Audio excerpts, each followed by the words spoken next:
2025-26ನೇ ಸಾಲಿನ ಮೈನ್ ವಿದ್ಯಾ ಮೈತ್ರ ಕೇರ್ಸ್ ವಿದ್ಯಾರ್ಥಿ ವೇತನಕ್ಕಾಗಿ ಆನ್ಲೈನ್ ಮೂಲಕ ಅರ್ಜಿಗಳನ್ನು ಕರೆದಿದ್ದಾರೆ.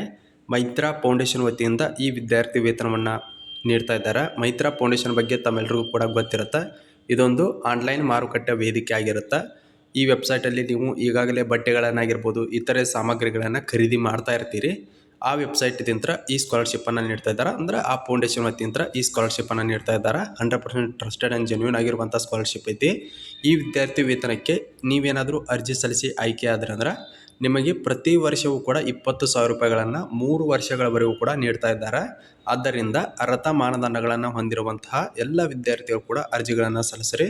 ಈಗಾಗಲೇ ಅರ್ಜಿಗಳು ಪ್ರಾರಂಭವಾಗಿದ್ದು ಅರ್ಜಿ ಸಲ್ಲಿಸಲು ಕೊನೆಯ ದಿನಾಂಕ ಫೆಬ್ರವರಿ 15, 2026 ಕೊನೆಯ ದಿನ ಆಗಿರುತ್ತೆ. ಅಷ್ಟರೊಳಗೆ ಆದಷ್ಟು ಬೇಗನೆ ಅರ್ಜಿಗಳನ್ನು ಸಲ್ಲಿಸಿರಿ.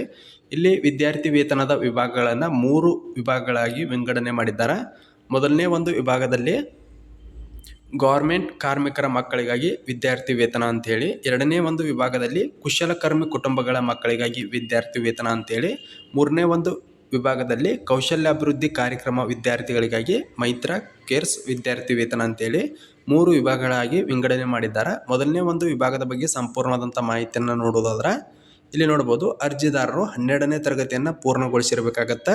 ಕನಿಷ್ಠ 60 ಅಂಕಗಳನ್ನು 12ನೇ ತರಗತಿಯಲ್ಲಿ ಗಳಿಸಿರಬೇಕಾಗತ್ತೆ. BA, BSc, BCom, BBA, BCA ಮತ್ತು ಯಾವುದೇ ತಾಂತ್ರಿಕ ಕೋರ್ಸ್ಗಳನ್ನು ಓದ್ತಿರುವಂಥವ್ರು ಕೂಡ ಅರ್ಜಿಗಳನ್ನು ಸಲ್ಲಿಸ್ಬೋದಾಗಿರುತ್ತೆ. ಕುಟುಂಬದ ವಾರ್ಷಿಕ ಆದಾಯವು 5 ಲಕ್ಷಕ್ಕಿಂತ ಕಡಿಮೆ ಇರಬೇಕಾಗತ್ತೆ.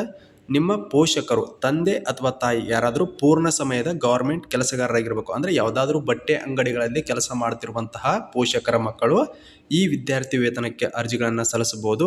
ಅದರಲ್ಲಿ ಹೆಚ್ಚಿನ ಆದ್ಯತೆಯನ್ನು ಒಂಟಿ ತಾಯಂದಿರ ಮಕ್ಕಳಿಗೆ, ಅಂದರೆ ನಿಮ್ಮ ತಂದೆ ಅಥವಾ ತಾಯಿ ಯಾರಾದರೂ ಒಬ್ಬರೇ ಇದ್ದರಂದ್ರೆ ಅಥವಾ ಪರಿಶಿಷ್ಟ ಜಾತಿಯವರಾಗಿದ್ದರೆ, ಪರಿಶಿಷ್ಟ ಪಂಗಡದವರಾಗಿದ್ದರೆ, ಇತರ ಹಿಂದುಳಿದ ವರ್ಗಗಳ ವಿದ್ಯಾರ್ಥಿಗಳಾಗಿದ್ದರೆ ನಿಮಗೆ ಹೆಚ್ಚಿನ ಆದ್ಯತೆಯನ್ನು ನೀಡ್ತಾ ಇದ್ದಾರೆ. ಯಾರೆಲ್ಲ ಅರ್ಜಿಗಳನ್ನು ಸಲ್ಲಿಸ್ತೀರಿ ಎಲ್ಲರೂ ಕೂಡ ಆಯ್ಕೆಯಾಗುವಂಥ ಸಾಧ್ಯತೆ ಅತಿ ಹೆಚ್ಚಾಗಿರುತ್ತೆ.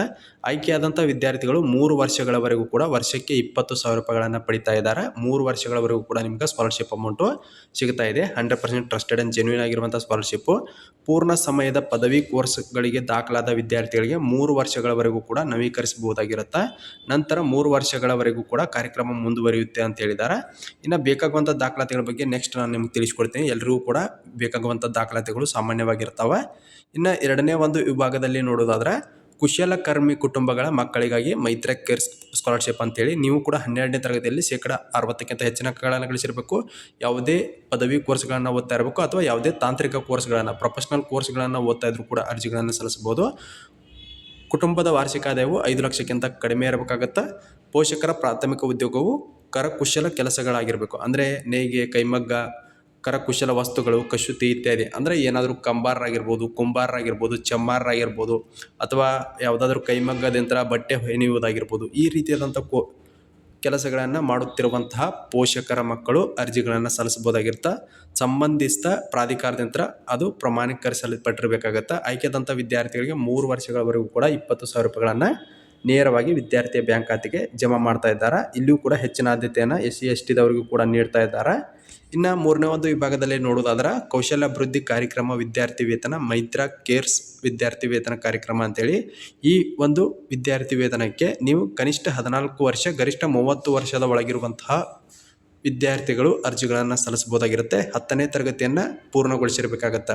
ಅಂದರೆ ನೀವು ಕನಿಷ್ಠ ಅಂಕಗಳಿಂದಲೂ ಉತ್ತೀರ್ಣರಾದರೂ ಕೂಡ ಅರ್ಜಿಗಳನ್ನು ಸಲ್ಲಿಸಬಹುದು. ಅರ್ಜಿದಾರರು ಪ್ರಸ್ತುತ ಅನುಮೋದಿತ ತರಬೇತಿ ಸಂಸ್ಥೆಯಲ್ಲಿ ಕೈಮಗ್ಗ ನೇಕಾರ ಆಗಿರ್ಬೋದು, ಕೈ ಕಸೂತಿ ಕೆಲಸಗಾರರಾಗಿರ್ಬೋದು, ಕೆತ್ತನೆ ಕುಶಲಕರ್ಮಿ ಆಗಿರ್ಬೋದು, ಹ್ಯಾಂಡ್ ಬ್ಲಾಕ್ ಪ್ರಿಂಟಿಂಗ್ ಆಗಿರ್ಬೋದು, ಮೇಲ್ವಿಚಾರಕ, ಆಭರಣ ತಯಾರಿಕಾ, ಮೇಣದ ಬತ್ತಿ ತಯಾರಿಕೆ, ನೀಲಿ ಕುಂಬಾರಿಕೆ, ಜರಡಿ ಕುಶಲಕರ್ಮಿ ಇತ್ಯಾದಿ ಮಾನ್ಯತೆ ಪಡೆದ NSDC ಪ್ರಮಾಣೀಕೃತ ತರಬೇತಿ ಕಾರ್ಯಕ್ರಮಕ್ಕೆ ದಾಖಲಾಗಿರುವಂಥ ವಿದ್ಯಾರ್ಥಿಗಳು ಅರ್ಜಿಗಳನ್ನು ಸಲ್ಲಿಸಬಹುದಾಗಿರುತ್ತೆ.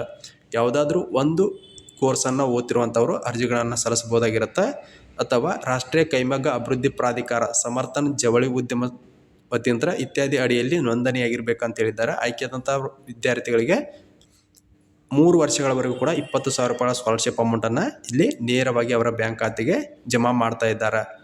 ಇನ್ನು ಪೂರ್ಣ ಸಮಯದ ಪದವಿ ಕೋರ್ಸ್ಗೆ ದಾಖಲಾದ ವಿದ್ಯಾರ್ಥಿಗಳಿಗೆ 3 ವರ್ಷಗಳವರೆಗೂ ಕೂಡ ನವೀಕರಿಸಬಹುದಾಗಿರುತ್ತೆ. ನಂತರದ ವರ್ಷಗಳಿಗೆ ಕಾರ್ಯಕ್ರಮದ ಮುಂದುವರಿಕೆ ನವೀಕರಣ ಮಾನದಂಡಗಳ ನೇರವರಿಕೆಗೆ ಒಳಪಟ್ಟಿರುತ್ತದೆ ಅಂತ ಹೇಳಿದ್ದಾರೆ. ಇನ್ನು ಬೇಕಾಗುವಂಥ ದಾಖಲಾತಿಗಳು ನಿಮ್ಮ ಫೋಟೋ, ಕಾಲೇಜಿನ ಪ್ರವೇಶ ಪ್ರಮಾಣ ಪತ್ರ, 10ನೇ ತರಗತಿ ಅಂಕಪಟ್ಟಿ, 12ನೇ ತರಗತಿ ಅಂಕಪಟ್ಟಿ, ಜೊತೆಗೆ ಆಧಾರ್ ಕಾರ್ಡ್ ಬೇಕಾಗುತ್ತೆ. ಹಾಗೆ ಆದಾಯ ಪ್ರಮಾಣ ಪತ್ರ, ಬ್ಯಾಂಕ್ ಪಾಸ್ಬುಕ್ಕು, ಹಾಗೆ ಪೋಷಕರ ವೃತ್ತಿ ಪುರಾವೆ, ಅವರು ಪ್ರಸ್ತುತ ಏನು ಉದ್ಯೋಗ ಮಾಡ್ತಾ ಇದ್ದಾರಾ ಅಂತೇಳಿ ಅಲ್ಲಿಂದ ಒಂದು ಸಹಿ ಸಿಕ್ಕ ಮಾಡಿಸ್ಕೊಂಡು ನೀವು ಡಾಕ್ಯುಮೆಂಟನ್ನು ಇಲ್ಲಿ ಅಪ್ಲೋಡ್ ಮಾಡಬೇಕಾಗಿರುತ್ತೆ.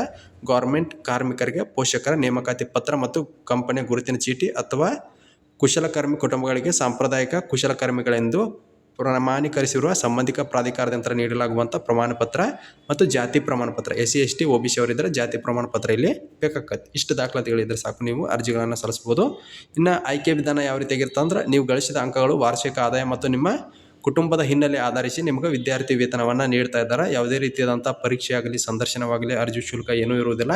ಬಡ್ಡಿ ಫಾರ್ ಸ್ಟಡಿ ವೆಬ್ಸೈಟ್ ಮೂಲಕ ನೀವು ಈ ವಿದ್ಯಾರ್ಥಿ ವೇತನಕ್ಕೆ ಅರ್ಜಿಗಳನ್ನು ಸಲ್ಲಿಸಬಹುದು. ಯಾವೆಲ್ಲ ವಿದ್ಯಾರ್ಥಿಗಳು ಎಲಿಜಿಬಿಲಿಟಿ ಇದ್ದೀರಿ ಅಂತಹ ವಿದ್ಯಾರ್ಥಿಗಳು ಆದಷ್ಟು ಬೇಗನೆ ಅರ್ಜಿಗಳನ್ನು ಸಲ್ಲಿಸ್ರಿ. ಇದೇ ರೀತಿ ಹೆಚ್ಚಿನ ವಿದ್ಯಾರ್ಥಿ ವೇತನಗಳಿಗಾಗಿ ಇದೇ ಮೊದಲ ಬಾರಿಗೆ ಯಾರಾದರೂ ನಮ್ಮ ಯೂಟ್ಯೂಬ್ ಚಾನಲ್ನ ನೋಡ್ತಾ ಇದ್ದರೆ ದಯವಿಟ್ಟು ಸಬ್ಸ್ಕ್ರೈಬ್ ಮಾಡ್ಕೊರಿ. ಹಾಗೆ ಈ ವಿಡಿಯೋನ ಇತರ ನಿಮ್ಮ ಗೆಳೆಯರಿಗೂ ಕೂಡ ಶೇರ್ ಮಾಡಿರಿ ಅಂತ ಹೇಳ್ತಾ ಈ ವಿಡಿಯೋನ ಇಲ್ಲಿಗೆ ಮುಗಿಸ್ತಾ ಇದ್ದೀನಿ.